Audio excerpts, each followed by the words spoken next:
नमस्कार, आप देख रहे हैं जागरण जोश। तो जैसे कि बिहार बोर्ड का रिजल्ट आ चुका है, इन दिनों अंतिम चरण पे थी कॉपी चेकिंग, जहां पर लगातार अपडेट्स आ रही थी कि रिजल्ट किसी भी समय आ सकता है, और जो कि आज की ऑफिशियल वेबसाइट में भी बताया गया था कि 1:30 बजे तक रिजल्ट आ जाएगा। तो रिजल्ट जैसे ही आया है, तमाम अपने साथ काफी चीजें इस बार लेकर आए हैं, जिसमें सबसे बड़ी बात है कि लड़कियों ने इस बार भी पिछले साल के मुकाबले और जो कई साल के रिकॉर्ड रहा है, तो लड़कियों ने इस बार काफी अच्छा टॉप किया है। अपूर्व, क्या बताना चाहेंगे इस बार सभी व्यूअर्स को कि इस बार किस तरीके से टारगेट अचीव किया गया है बिहार बोर्ड की तरफ जी हाँ, तो सबसे पहले स्वागत है आप सभी का जागरण जोश पर। बिहार बोर्ड ने अपनी 12वीं क्लास का रिजल्ट फिर से जारी कर दिया है और सटीक 1:30 की टाइम मांगी थी उन्होंने और 1:30 ही किया है। और एक डेटा बताना चाहूंगा, लगातार ये 8वीं बार ऐसा हुआ है कि बिहार बोर्ड ने दोपहर के 1:30 जो टाइम लिया था उस पर अपना रिजल्ट जारी किया है।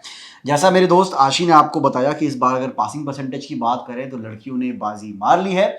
पास्ट के पिछले सालों का अगर रिकॉर्ड देखा जाए तो हर बार लड़कियां ही लड़कों से आगे हैं। ये दिखाता है कि जो बिहार जो राज्य है उसमें जो लड़कियां हैं और खासकर जो उनके पेरेंट्स हैं वो फीमेल एम्पावरमेंट में एजुकेशन पे बहुत ज़्यादा ध्यान दे रहे हैं। अब ज़रा बात करते हैं आंकड़ों की। अगर मैं आपसे गर्ल्स पासिंग परसेंटेज की बात करूं तो वो है, माफ़ कीजिएगा दोस्तों, और जिसमें 3 स्ट्रीम्स का सबसे अच्छा जो है रिकॉर्ड ये तीनों के लिए देखा गया है, साइंस, कॉमर्स, आर्ट, जिनके लिए स्ट्रीम्स तीनों के लिए रिजल्ट आया है, और जिसमें इसमें तीनों में भी लड़कियों ने अच्छी खासी जो बाजी मारी है। इसका डेटा आपको अपूर्व बताएंगे। जी हाँ, तो अगर पासिंग परसेंटेज की बात करें तो गर्ल्स का पासिंग परसेंटेज है 86.23% और वहीं लड़कों का पासिंग परसेंटेज है 84.09%। उसमें भी टोटल 26 स्टूडेंट्स ऐसे हैं जिन्होंने टॉप रैंक्स सिक्योर किए हैं और उनमें 19 सिर्फ लड़कियां ही हैं। आशी, हाँ, इसमें से 19 जो है 19 लड़कियों का नाम सामने आया है, जो कि 26 में से 19 लड़कियां इस बार टॉप किया है। ये काफी अच्छी एक अलग ही जो है अनुभव है कि लड़कियों ने जो पिछले साल रिकॉर्ड रखा है, इस साल भी वो ही टारगेट रखा है। और जिस तरीके से इस बार बिहार बोर्ड के जैसे ही परीक्षाएं शुरू हुई थी, लगातार सभी की जो है एक्सपेक्टेशन रिजल्ट को लेकर काफी तेज थी कि इस बार भी बिहार बोर्ड का रिजल्ट सबसे पहले आएगा। अभी तक के जो बोर्ड रिजल्ट है, अभी सीबीएसई लगातार इन सभी की अपडेट्स भी आ रही है, लेकिन बिहार बोर्ड ने सबसे पहले बाजी मार ली है, ये बिल्कुल तय है। और इस बार जितने अपने साथ रिकॉर्ड लेकर आए हैं, जैसा नहीं कि लड़कियों ने टॉप अलग किया, लड़कों का भी डेटा काफी अच्छा रहा है। उसके डेटा की हम आपके साथ जरूर एक बार बात करते हैं। तो बताइए आप। जी, तो सबसे पहले ये जान लीजिए कि एग्जाम जो है वो 2 फरवरी से 13 फरवरी तक कंडक्ट किया गया था। पासिंग परसेंटेज मैं आपको बता चुका हूं। टोटल इस एग्जाम में 13,17,000 बच्चों ने पार्टिसिपेट किया था, जिसमें 6,75,000 लड़कियां थी और 6,42,000 लड़के थे। दोस्तों, गौर करने वाली बात यहाँ ये भी है कि लड़कियों की संख्या ज़्यादा है जो एग्जाम दे रही हैं, वो 675 है और लड़कों का 6,42,000 है। और दोस्तों, हमारे दोस्त हमारे साथ न्यूज़ रूम में बने हुए हैं, जैसे जैसे इंफॉर्मेशन आ रही है। हाँ, अब अगर बात करते हैं आर्ट्स टॉपर की, अब मैं स्ट्रीम वाइज आपको टॉपर्स का नाम बताऊंगा। अगर आर्ट्स टॉपर की बात करें तो गया की निशा कुमारी ने आर्ट्स में टॉप किया है 489 मार्क्स के साथ और परसेंटेज में है ये 95.8%। आशी, हाँ, और इस बार सबसे अच्छी बात है कि जिस तरीके से बोर्ड रिजल्ट की जो प्रक्रिया थी बहुत तेजी में रखी, जो कि सिर्फ और सिर्फ 25 दिन में ये कॉपी चेकिंग और सारी प्रक्रिया को कंप्लीट कर दिया गया था। यानी कि बोर्ड रिजल्ट के जैसे ही 12वीं के जो है 10वीं 12वीं के जो एग्जाम्स खत्म हुए, इसके बाद 25 दिन के अंदर अंदर ये रिजल्ट को जिस तेजी में घोषणा की गई है, ये एक बहुत बड़ी चीज है। और जिसके साथ ही जो लगातार अपडेट्स आ रही हैं, टॉपर लिस्ट आ चुकी है, सारी अपडेट्स आ चुकी है। लेकिन इसी बीच आपको एक चीज और क्लियर करेंगे, अगर आपको लगता है आपने अपने रिजल्ट अभी तक आपको कोई भी दिक्कत आ रही है रिजल्ट चेकिंग को लेकर, तो वो भी हम दोनों एक बार आपको जरूर बताना चाहेंगे। अपूर्व, मेरे को बताइएगा कि आखिर बच्चे अपने रिजल्ट कैसे चेक कर सकते हैं। हो सकता है कि सर्वर इशू में उनको दिक्कत हो रही हो या फिर ट्रैफिक में उनको दिक्कत हो रही हो, उसके लिए भी एक फॉर्मूला है। आपको अगर ऐसा लगता है कि आपका रिजल्ट जो है वेबसाइट में आपको रश मिल रहा है, आप जो है डिजी लॉकर, एसएमएस और साथ ही 3 ऐसे आपके लिंक्स हैं जिनके जरिए आप ऑफलाइन भी उस रिजल्ट को डाउनलोड कर सकते हैं। ऐसा नहीं है कि आपका इंटरनेट का कुछ इशू है, जहां भी आप रहते हैं हो सकता है इंटरनेट का इशू हो। यहाँ पर भी बिहार बोर्ड ने एक बड़ा रिलीफ दिया है उन सभी बच्चों को जो अपने डाउनलोड प्रोसेस में थोड़ा पीछे रह जाते हैं। बाकी जानकारी बताइए आप। जी, तो अभी मैं आपको बता रहा था स्ट्रीम वाइज टॉपर का नाम। तो हमने जान लिया कि आर्ट्स टॉपर हैं वो हैं, माफ़ कीजिएगा दोस्तों, जी, जो आर्ट्स टॉपर हैं वो गया से हैं, उनका नाम है निशु कुमारी, उन्होंने 489 मार्क्स लाए हैं। अगर हम साइंस टॉपर की बात करें तो आदित्य प्रकाश आदित्य प्रकाश अमन जो समस्तीपुर से हैं वो उन्होंने साइंस टॉप किया है विथ 96.20%। वहीं पे अगर सेकंड पोजीशन की बात करें साइंस में तो वो है साक्षी कुमारी और सपना कुमारी। ये दो स्टूडेंट्स हैं जो सेकंड प्लेस पर हैं, दोनों से सेकंड पोजीशन साझा कर रहे हैं। उनके मार्क्स हैं 479। आशी, तो अभी ये डेटा जो अपूर्व ने बताया है, इसके बाद हो सकता है आप लोगों को खुशी मिली होगी कि आखिर डेटा किस तरीके का, लेकिन इस बीच एक जो है तो एक डिसअपॉइंट वाली अपडेट भी है कि इस बार बच्चे जो है मेनली देखा गया है कि वो अपने डेटा से खुश नहीं है। जो डेटा है उसमें वो खुश नहीं है कि उनको मार्क्स को लेकर जो उनको सेटिस्फाई नहीं हो पा रहे हैं। ये भी एक बड़ी चीज सामने आ रही है। जैसे कि पिछले साल के रिकॉर्ड रहे हैं 2019, 20, 21, 22 और 24 तक के जो रिकॉर्ड रहे हैं, इसमें काफी 80-90% जो रहा है बच्चों का आंकड़ा रहा है। लेकिन इस बार ऐसा बोर्ड रिजल्ट में बिहार के इसमें स्पेशली ये आया है कि बच्चे जो है वो अपने मार्क्स को लेकर सेटिस्फाई नहीं है। इसके पीछे कारण क्या हो सकते हैं अपूर्व?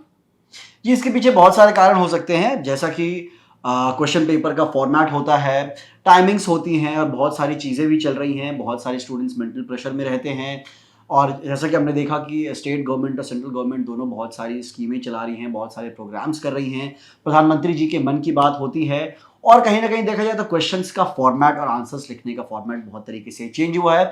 इस बार हम जान रहे हैं कि इस बार ऑनलाइन पेपर भी चेक किया जाएगा, जिससे कि जो मार्क्स होते हैं वो बिल्कुल सटीक मिल पाएंगे। स्टूडेंट्स ने जो मेहनत करी है अपने आंसर शीट में जो आंसर्स लिखे हैं उसके सटीक आंसरिंग हो पाएगी।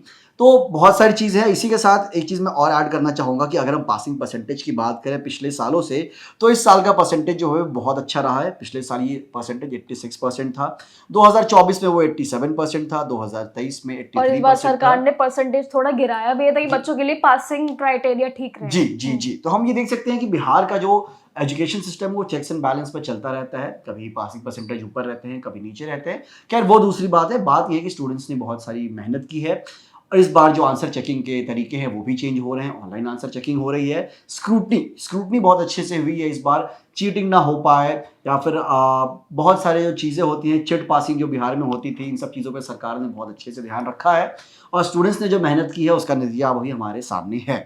और एक और चीज, इस बार ना बच्चों के लिए डिवीजन क्राइटेरिया को लेकर जो काफी कंफ्यूजन रहता है वो भी इस बार एकदम सटीक क्लियर है। देखिए कई बार ऐसा होता है कि पासिंग परसेंटेज जो आपको पता होता है उसके अलावा भी कि आप किस पोजीशन किस रैंक पे आते हैं वो भी आपके लिए क्लियर होना जो है इन्फॉर्मेशन क्लियर होना इंपॉर्टेंट है। जैसे कि जिन बच्चों ने जिन्होंने अपना रिजल्ट अपना निकाल लिया है, उनको सामने जो उनका मार्क्स का आंकड़ा रहा है उससे आप क्लियर हो सकते हैं। देखिए फर्स्ट डिवीजन में कौन आते हैं? अगर आपके मार्क्स 300 के अंडर आते हैं तो आप फर्स्ट डिवीजन में आते हैं, और अगर आपके जो मार्क्स है वो बिटवीन 225 यानी कि 225 के अंडर या 229 के बीच में रहे तो आप सेकंड डिवीजन में आएंगे। इसके बाद जो तीसरा, जो मेन 3 चरण रहते हैं, तीसरा जो आपका चरण है, अगर आप इसमें बिटवीन अगर आपके 150 या फिर 224 के अंडर अगर आपके मार्क्स रहे तो ये आपका थर्ड डिवीजन में आता है क्लियर। फर्स्ट सेकंड थर्ड ये जो तीनों रैंक रखे गए हैं, अगर आपके मार्क्स भी इसी के अंडर आते हैं तो आप अनुमान लगा सकते हैं आप कौन से क्लर्क डिवीजन में, आप फर्स्ट में है, सेकंड में है, थर्ड में है। बाकी जानकारी और क्या बताएंगे अपूर्व? जी तो जैसा कि मैंने सबसे पहले बताया था कि ये 8वां साल लगातार ऐसा रहा है जब बिहार बोर्ड ने अपना जो रिजल्ट है वो मार्च के महीने में और 1:30 बजे के टाइम में डिक्लेयर किया है। अगर पिछले साल की बात करें तो 26 मार्च को रिजल्ट आया था। अगर 2024 की बात करें तो वो रिजल्ट 23 मार्च को आया था। 23 की बात करें तो 21 मार्च को आया था। तो यहाँ पे एक पैटर्न है आशी, आप देख सकते हैं कि कितनी जल्दी से काम हो रहा है। यहाँ पे एग्जाम दे और रिजल्ट के बीच में मुझे लगता है शायद 20-21 दिन का फर्क होगा और स्टूडेंट्स के पास अपना रिजल्ट है, वो अपनी हायर एजुकेशन और हायर प्लानिंग जो भी है वो कर सकते हैं। तो बिहार ने बिल्कुल बाजी मार ली है रिजल्ट डिक्लेयर करने में, एग्जाम अच्छे से कंडक्ट करवाने में। कोई भी दिक्कत इस बार स्टूडेंट्स को नहीं आई है। जहाँ तक हमने न्यूज़ देखा, जहाँ तक हमने कवरेज की है, कहीं भी किसी सेंटर पर कोई खास दिक्कत नहीं आई। छोटी मोटी दिक्कत तो वो जो होती है क्योंकि लाखों लोग एक साथ एग्जाम दे रहे हैं। बट बिहार बोर्ड ने जो कीर्तिमान स्थापित कर लिया है, ऐसा बोल सकते हैं कि लगातार कंसिस्टेंट रहे हैं अपने रिजल्ट की डिलीवरी में, अपने पासिंग परसेंटेज को मेंटेन रखा है। नई नई चीज़ें भी इंट्रोड्यूस हो रही हैं कि आंसर शीट्स कैसे चेक होंगी, बाकी स्टूडेंट्स की स्क्रूटनी की जा रही है और बाकी इन्फॉर्मेशन का भी हम लोग भी वेट कर रहे हैं। और हाँ, मेरी फ्रेंड आशी ने आपको बताया कि रिजल्ट्स चेक करने के 3 तरीके हैं। पहला है कि आप बिहार बोर्ड के ऑफिशियल वेबसाइट पर जाकर अपना रोल नंबर और जो आपका एडमिट कार्ड नंबर है उसे डालकर आप चेक कर सकते हैं। दूसरा तरीका है एसएमएस के थ्रू, वो भी मैं आपको थोड़ी देर में बताऊंगा कि एसएमएस में आपको क्या डालना है और किस नंबर पर एसएमएस भेजना है। और तीसरा तरीका है अपने डिजी लॉकर अकाउंट में जाकर आप अपना रिजल्ट भी चेक कर सकते हैं। तो ये तीन तरीके दिए गए हैं। ये इसलिए दिए गए हैं क्योंकि आपने बिल्कुल देखा होगा कि बहुत बार जब आप रिजल्ट चेक कर रहे होते हैं तो सर्वर डाउन रहता है, और लाजमी सी बात, जब लाखों बच्चे अपना रिजल्ट चेक करते हैं तो सर्वर पर बहुत ज्यादा प्रेशर आता है। इसके लिए एसएमएस का तरीका दिया गया है। एसएमएस में अगर दिक्कत आती है तो डिजी लॉकर का तरीका है। तो गवर्नमेंट ने पूरी तैयारी रखी थी, तीन तरीके हैं रिजल्ट चेक करने के। तो चलिए, ये तो थी अपडेट्स। अभी और अपडेट्स के लिए हम आपके साथ जुड़े रहेंगे, लेकिन आगे अभी राजस्थान सीबीएसई लगातार और भी बोर्ड के रिजल्ट है जिनकी अपडेट्स हम आपके साथ लगातार शेयर करते रहेंगे। लेकिन इसी के बाद हम आपके साथ लगातार और भी अपडेट जारी करेंगे, इसलिए नजर आप जागरण जोश पे रखिएगा कि आखिर टॉपर लिस्ट की क्या वो लिस्ट है, कौन कौन से रैंक पे है, वो उन्होंने रैंक किस तरीके से हासिल की है, क्या उनका फॉर्मूला रहा है, ये सभी डिटेल्स हम आपके साथ शेयर करते रहेंगे। तब तक के लिए देखते रहिएगा जागरण जोश। नमस्कार। नमस्कार।